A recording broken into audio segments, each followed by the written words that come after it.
Amateur Traveler is in its 20th year now, but can you imagine if I had people on the show who had never been to the destination, but had just read about it or seen a movie about it? That wouldn't make any sense at all, and you wouldn't listen. We all know how important it is to receive advice from people who know a destination to get the most authentic local experience. And a great option for experiencing this is Explore Worldwide and their authentic small group adventures, led by local tour leaders, perfect for solo travelers who want to meet like minded people with a desire for adventure. I'm often an independent traveler, but two of my last three trips were with small group tours because they organize everything and it's a lot easier. If you want to recreate the tour I did to Malta, they have a Malta and Gozo Discovery Tour. I'm intrigued by one of their tours called A Taste of Sicily. The company again is Explore Worldwide, and visit exploreworldwide.com to learn more. And thanks to Explore Worldwide for sponsoring this episode of Amateur Traveler. The nights are long, the days are short, and the weather is chilly to downright cold, depending on where you are. It's a good time to slip into a Quince iconic Mongolian cashmere sweaters, which start at only $50. You can treat yourself to everyday luxury at an affordable price with Quince.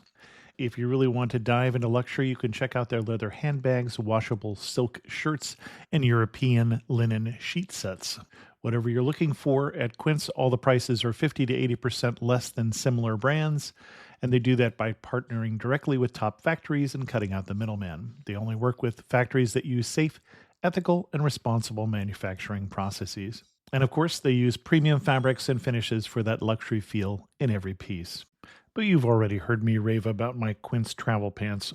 Treat yourself this winter without the luxury price tag. Go to quince.com/traveler for 365-day returns plus free shipping on your order. That's QUINCE.com/traveler to get free shipping and 365-day returns.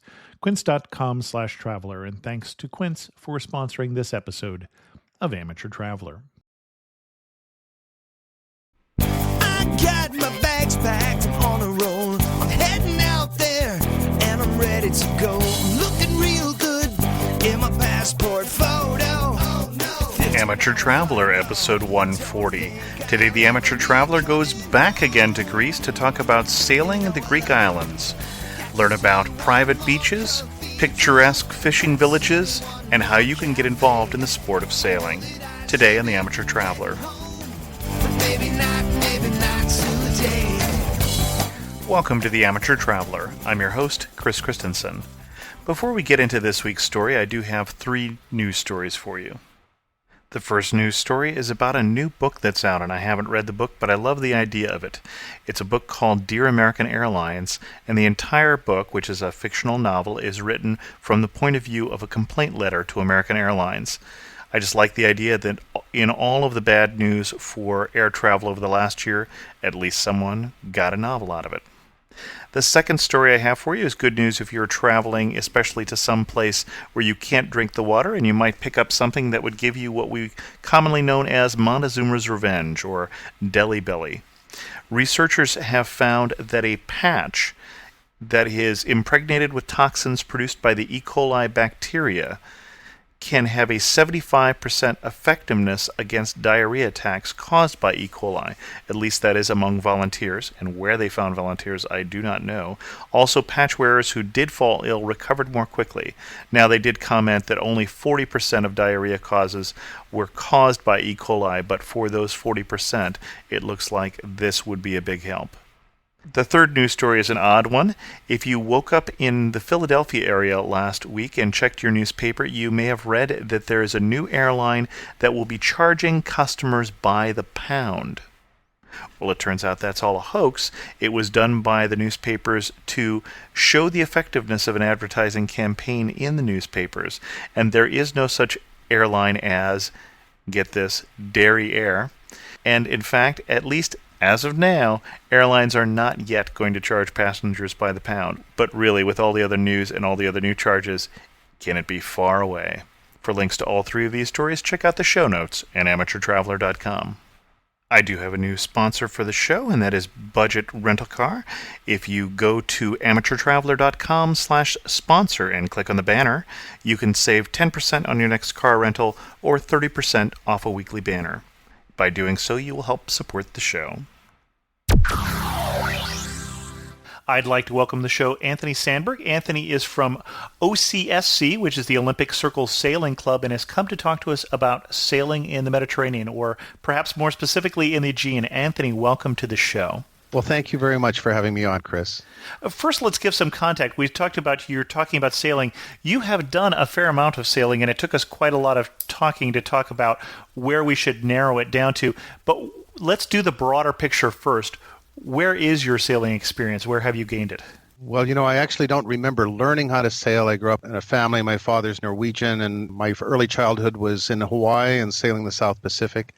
And then over the years, I've sailed literally around the world several times, never in one complete trip, but in the sections that would include Asia and the Mediterranean, Atlantic, and Pacific, and down to the Antarctic and all the way up to Norway and beyond the Arctic Circle. It's been my passion, my life, and it's my business.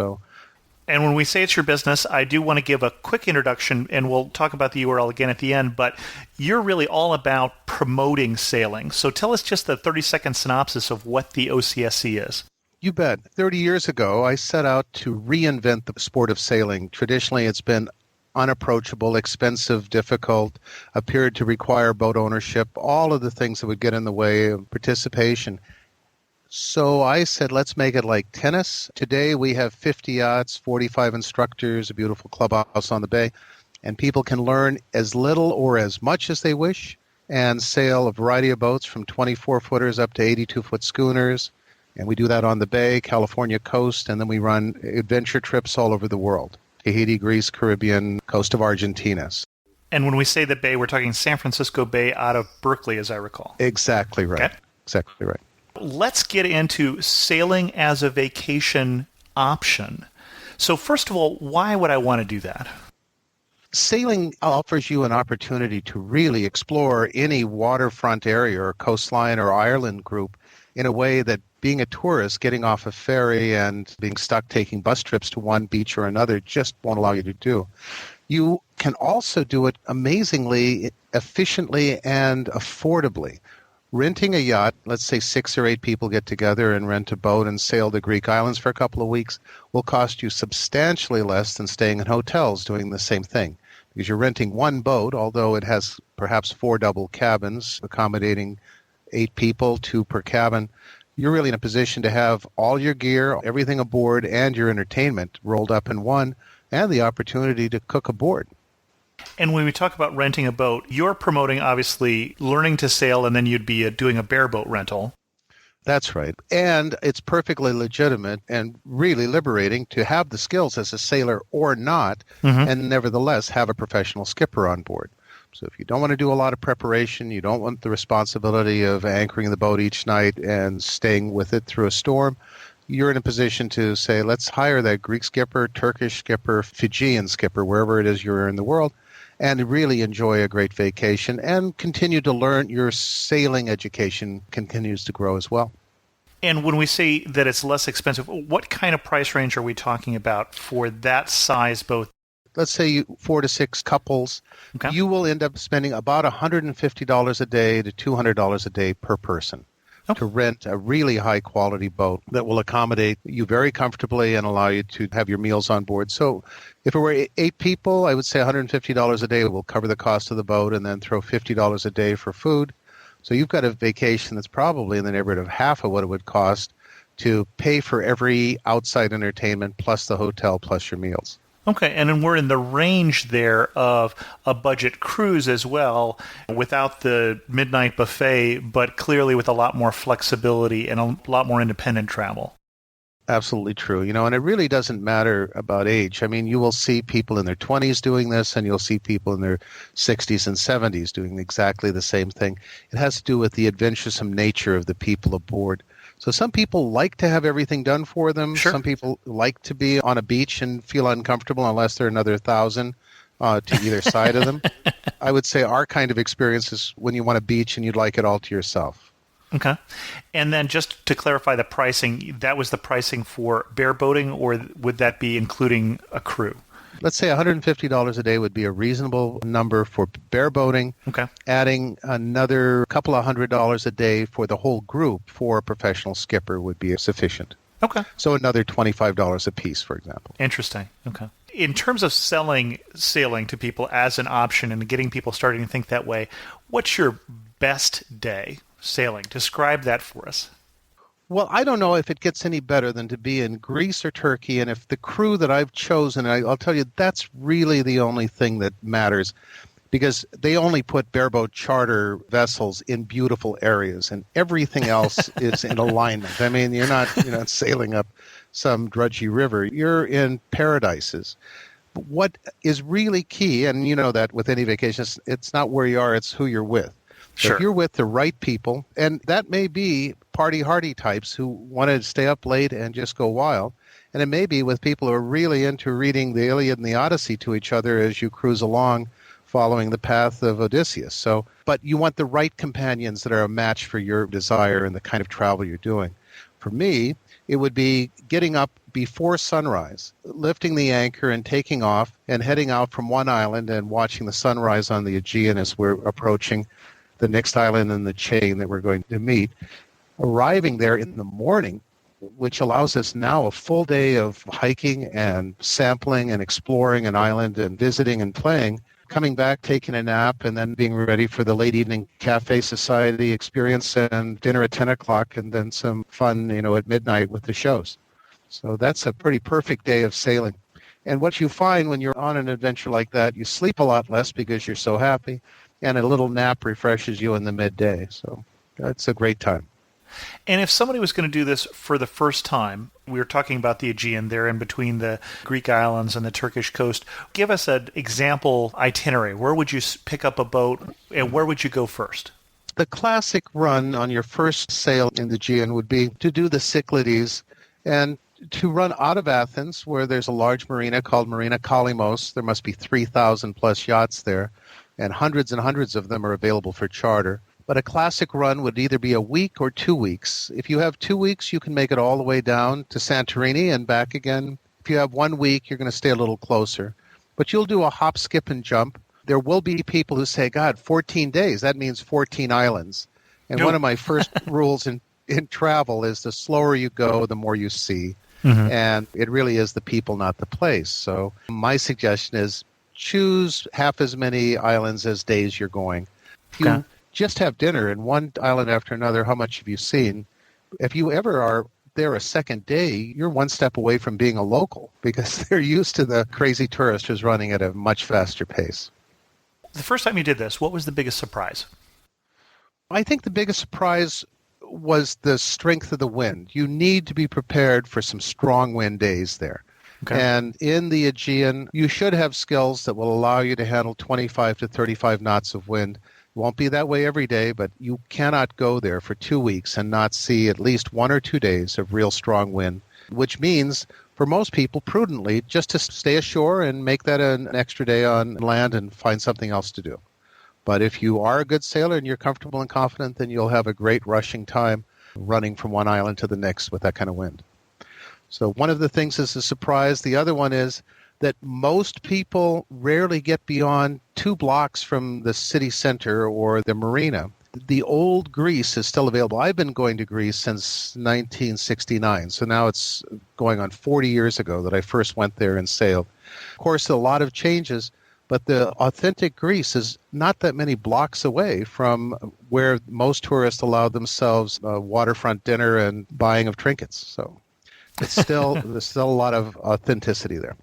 And as you're picturing this vacation, and a lot of people are going to that Greek islands and they're doing the cruise ship, they're doing the morning in Patmos and the evening they're in a different island, what places are they missing that they just wouldn't see unless they get off the beaten path in this kind of way? What will happen is if you sail into these ports, you're going to drop your anchor and then you're in town. When the cruise ships aren't there, when they're not offloading the 100, 500, or 2,000 people in a short period of time, I mean, you've seen the herds in Santorini, for example. The music is Greek music, and they're going about their daily business. it becomes a carnival that somebody switches a switch on for, and it becomes trinket sales shop when the tourists come in. So what they're not seeing is the daily pace of life, the school kids laughing and playing and running to classes, the fishermen pounding the octopus on the rocks or on the shore in the little harbors. If you take a little time, you're going to find yourself making friends and being invited into homes and watching the daily life and becoming part of that. And again, it's just a few blocks away from the mainstream of these poor people who have only a couple of hours on shore before they check off that box and say, I've seen Patmos and now I'm off to something else. Okay. Most memorable person you've met doing this? You know, probably Giorgio, who's the harbor master at one of my favorite islands called Hydra. It's only about 4 hours away from Athens, but they had the wisdom to prohibit all motors of any kind. So everything in the town is carried by horseback, and everything is shipped over by boats and offloaded onto the front docks. So the island is totally silent, and the harbor master has a rowboat. He has a beard down to his belly button, and he is just the cheeriest fellow who guides and coordinates sometimes 200 or 300 sailboats on a weekend day and gets them all coordinated, anchored, and happy. And then often you're 3, 4, 5 boats away from the quay, and you have to step aboard one boat after another. And obviously it's like speed dating. You're going to meet a lot of people very quickly. Norwegian boat, Russian boat, German boat, Italian boat. Really quite a lot of fun. But I would say that Giorgio, who went to the United States years ago and became a hard hat deep sea diver and worked in New York, but came back to his home island.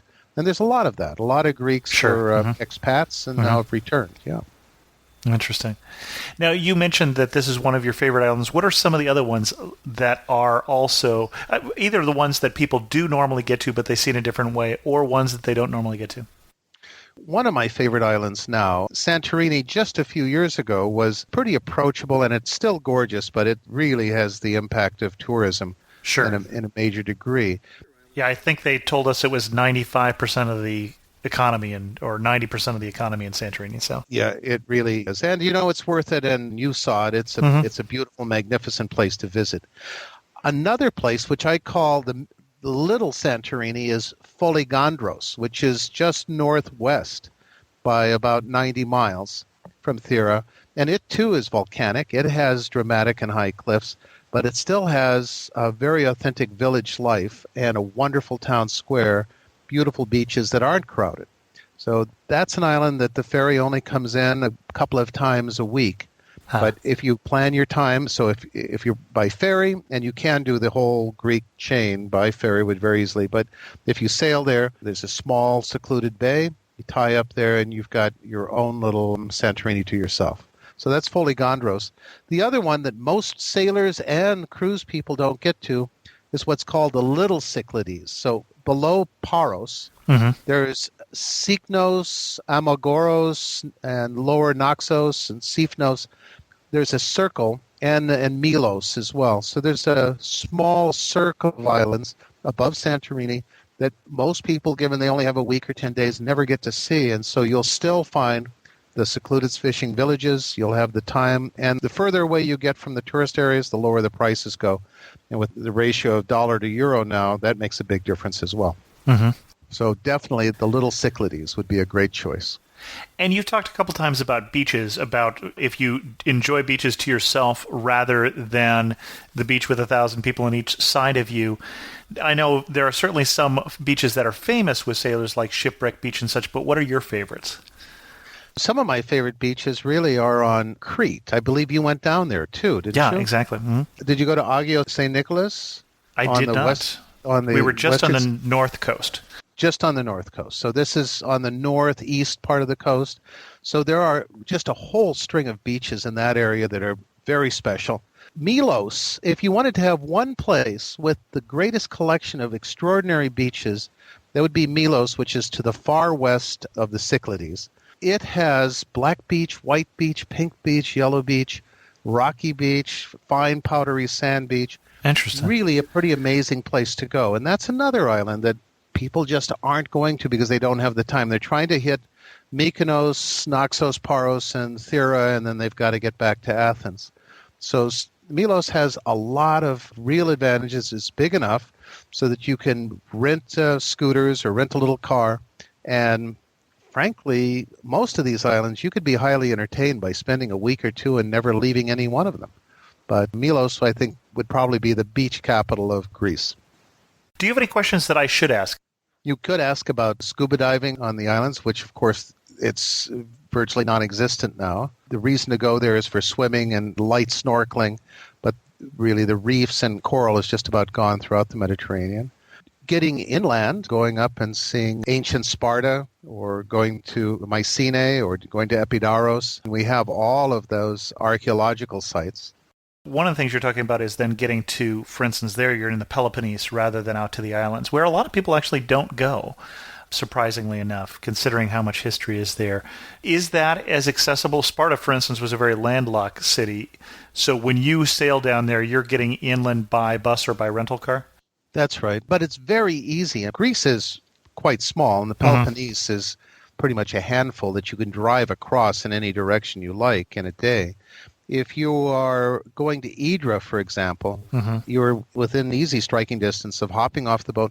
And I think that's one of the things to remember is you don't have to be boat bound.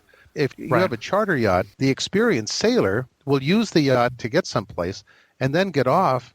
Frequently, I'll spend a night or two away from the boat in a little pension, or we'll rent a car and go up to Sparta or up to Mycenae, and then come back. The boat's perfectly safe. The boat is your transportation. It's a great vehicle. It's perfectly good for staying aboard, but you don't have to spend every night on board, especially over a 2-week period. Another thing is to give yourself some room. Even with 8 great friends who all decided they wanted the same kind of trip, I don't want to have dinner across the table for myself morning, noon, and night every day. So I make it clear when I go on any trip with people that please do not take offense, but the lady I'm with and I are going to go off on our own on a regular basis so that our meals together, when all of us decide to do it, will be special and not routine. Another creative thing you can do is, let's say we sail out of Athens and we end up in an island and a couple meet some new friends and they say, well, why don't we catch up with you? Well, as you sail throughout the Greek islands, the boat can go on without you, and you can catch up a day or two later. Now you have a tremendous amount of freedom. You just fall in love with an island, you've got to do this, or there's some opportunity to connect with somebody else. So you can be very creative with it. So getting off the boat, eating with different people, and isn't that a big part of what you'd like to do? You're going to meet other folks from other countries on other boats. Go ahead and play with them for a day. So you'll find that it keeps the whole group fresh. Now, you've been doing this for quite a while. Yep. What do you do differently now than when you first started sailing as a vacation 20 years ago, 30 years ago? What do I do differently now? Well, when I first did it, I took all comers, and I wasn't as selective with my crew and my companions, and I didn't think I really could be because we were trying to create a business. Now we have the confidence to do this. We plan these trips out years ahead of time, have multiple meetings, and much deeper about coordinating the people that are going to be together on boats. It's not uncommon that I'll have 12 or 13 yachts sailing down the coast of Belize or sailing in Greece or wherever. I believe that's a regatta at that point, or It's a whole fleet regatta. or something. It's a giant fleet. Yeah, it's launching 1,000 ships here with Helen and Troy. But what's wonderful is we have gotten to a point to really understand that every yacht is going to have the best time if they are their own entity, meaning they've got a skipper that they trust, they've chosen to be together, and they know they're absolutely free to do anything they like. So although we have 13 yachts leaving on the same day, they're not going to go in a chain and like a squadron. What happens is typically a boat finds some companions on another boat and 2 boats go off in this direction, 3 boats go there. We're in the same general area. So in the early days, that's a great question. Early days, I thought I needed to plan everything. So I would lay out an itinerary, say this day, this island, this place, recommend this restaurant and so forth. Today, we develop a far more independent sailor, a more independent group. I let everyone know where I'm going if I'm the leader of this group, and they can easily get a hold of me by VHF radio, family radio, a whole variety of ways. And we'll check in, and even checking in is optional. They know what they're doing so that people share thoughts, and then on the radio they say, we've just found this island and this restaurant's unbelievable, and tomorrow there's a festival. and the word goes out, and if people want to respond to that, they're welcome to. So I think we become looser and frankly better by being more sophisticated about how we prepare people. We talked about the best day you had. Let's give a little view of the other side. What's the worst day you've had doing this? Yeah, well, I mean, we did run out of wine once, and I do remember that.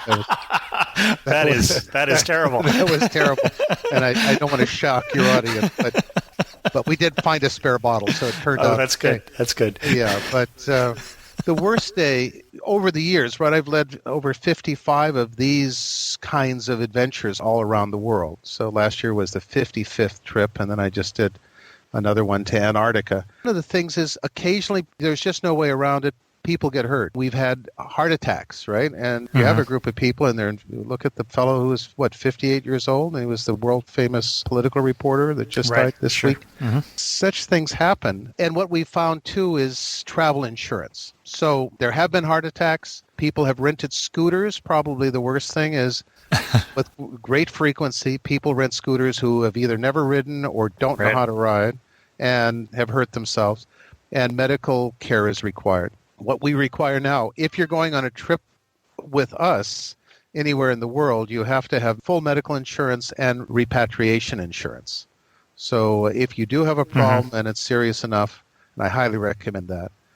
That's a very good thing. In fact, the trip that I just went on in Greece, we met someone there who guides people around that area, and they had someone who, because of a medical condition, shattered a bone and had to be airlifted out, and they literally had to, because they couldn't bend the leg at their normal hip because of the cast they were in, they literally had to be suspended from the first class cabin. So that's the kind of place that if you don't have travel insurance, that's going to be a very different sort of deal to pay that kind of bill. Oh, yeah. Well, and that's exactly right. So if you go on any trip in which we're associated, you have a minimum of $100,000.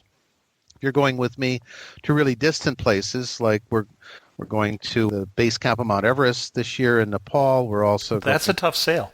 Yeah, that's a tough sale. Well, we really kind of stretch it out, and then every year we rent a Russian icebreaker and go to Antarctica and go ice climbing and kayaking and so forth. But if you got hurt down there, you need to have a plane fly from Argentina all the way to get you. Right. And that's a $250,000 round trip air ticket. So we require $500,000 worth of insurance. That would be first class, though, right? That would be first class. Okay. Just realistically, you can get hurt or have an incident anywhere in the world. If you're traveling, you want to have the right kind of care and all the care that you want and not be parsimonious about it. So. And as we go to start winding this down, as people are thinking about this, what's the one thing you wish that they knew? I'm a big advocate of this slow movement that started in Italy. Slow food, slowing your life down. The slower you go, the more you're going to see. If you can just, rather than try to grab every cathedral and see every statue, just relax and have some fun and connect with the people who are living there today, because there are so many different layers of experience to be had, and some of it is the antiquity, but some of it is the pleasure of having a relationship with a cappuccino barista in the Piraeus there in Greece. Enjoy local culture. If I threw another one in, I would say over the years what I've seen is the inexperienced traveler often thinks that vacations are about drinking heavy. And it's such a shame when I look at it that, I think you can get drunk at home. But why waste it? Why have your memories through the fog of a hangover from the previous day? All the more reason why I pick my companions carefully. I like a good glass of wine, but I like getting up early in the morning and really sucking the most out of the day, too. Well, Anthony, is there any last comments you have for us? Wherever it is you're thinking of traveling, the only trips you'll regret are the ones you didn't take. The world is such a spectacular, fun place. There is no reason to wait. Everywhere in the world, people eat food, sleep comfortably and safely in beds, and travel and make friends and laugh. And you've traveled so much. I mean, it's just so important in today's world to become cosmopolitan and universal in your experience of living on this planet. So, the last thing I would do is if anyone goes on a trip with us, we commit 5% of the gross to an environmental or social cause in that place we go. And that allows us to have a relationship directly with people who really count in that community. So when we go to Greece, for years we've been supporting Saving the Sea Turtles. Oh, okay. When we're in Peru, we support Cuchi Orphanage, which is doing a magnificent job of doing vocational and standard educational training for orphans in Peru. But when we go there, we have friends waiting and excited to see us, and we're different. We're not just tourists trying to chisel the cheaper price on a blanket. We're people who are saying, we appreciate this country and we'd like to give back a little bit. And I think if you do that, the doors open up in ways you'd never imagine. No, I know what you mean. Yeah, I've had similar experiences. Now, will you let me take you sailing sometime? You live in the Bay Area. Absolutely. Okay. So I go out every Wednesday and most Sundays. You have an open invitation to come and bring a friend, and I'd love to expose you to this place. I will take you up on that. And where can people find out more about the OCSC? Really very easy. Just those letters. OCSC.com will get you to the website, and you'll find that you can come to any number of hundreds of activities over the year, totally free, movies, lectures, dinners, parties, cruises, and get an exposure to the sport of sailing, or you can learn to sail around the world. So all of that is fine, and we're happy to accommodate you. Now, if you have somebody who is not, like I am, in the Bay Area, is there a good resource for them to also get into the sport of sailing if they are remote from where you are? Absolutely. You know, there are 1,200 sailing schools in the United States, in the continental United States. So you can go to ussailing.org or just look up U.S. Sailing, which is the national governing body of this sport, and every sailing school in the country is listed there. If there's a body of water and the wind blows, there are boats for charter or rent.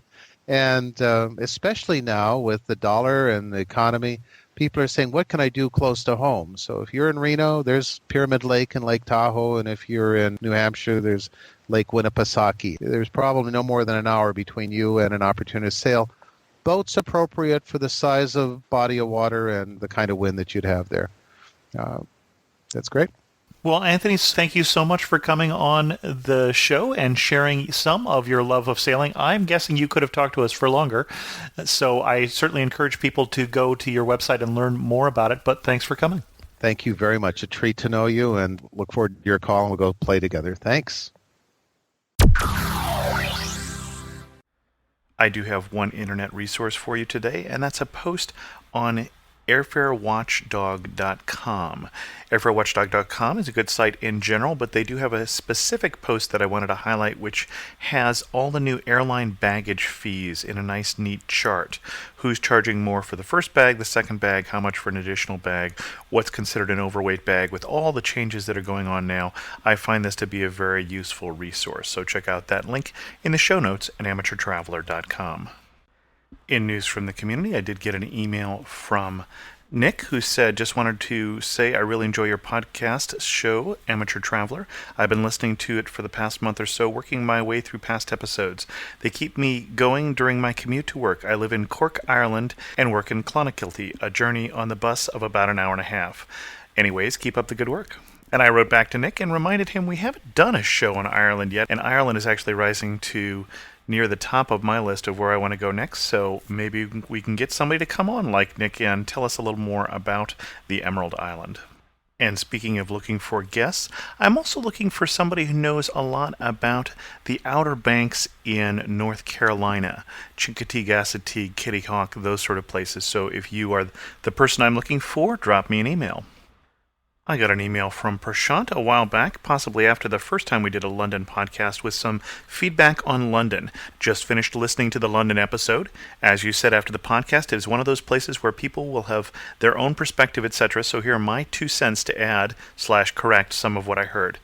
Tipping. Yes, tipping is not as prevalent in the U.S. However, most restaurants include a 10 to 12% service charge, which means you don't have to add a tip on top of that. Good point. You need to look for that. Public transportation. Buy a daily travel card, which will give you access to all forms of transportation, including trains. I believe that's the Oyster card we're talking about. Museums. If you are planning a trip, watch out for special exhibitions at London's museums. The British Museum currently has a Terracotta Warriors exhibit, and there is another Tutankhamun exhibit. Yeah, the Tutankhamun was still there when we were there. I don't know if the Terracotta Warriors was. Day trips, forgot to mention Oxford and Cambridge. I think you tried to prompt your friend during the podcast. Yeah, I've done the Cambridge day trip. Wonderful day trip, easy to get to, very beautiful. I was planning on doing Oxford this time. I'm not sure if I mentioned that in my show, but that turned into the trip to the Liverpool instead once my wife and my daughter were coming with me. And then walks, London walks. They are a first and best, great variety of heaps of walks to choose from. That's a good point. London Walks, and the URL for that is walks.com, does a number of different walking tours of London. I actually looked at those on my trip, but I don't think we have mentioned that on the show yet. So Prashant, thanks for the great resources there. With that, we'll bring this show to a close. If you also want to send me some feedback, you can go to amateurtraveler.com and leave a comment, or you can send me an email at host@amateurtraveler.com. As always, thanks so much for listening. I got to see one more cathedral. I got to sit in one more cafe. I know that I should be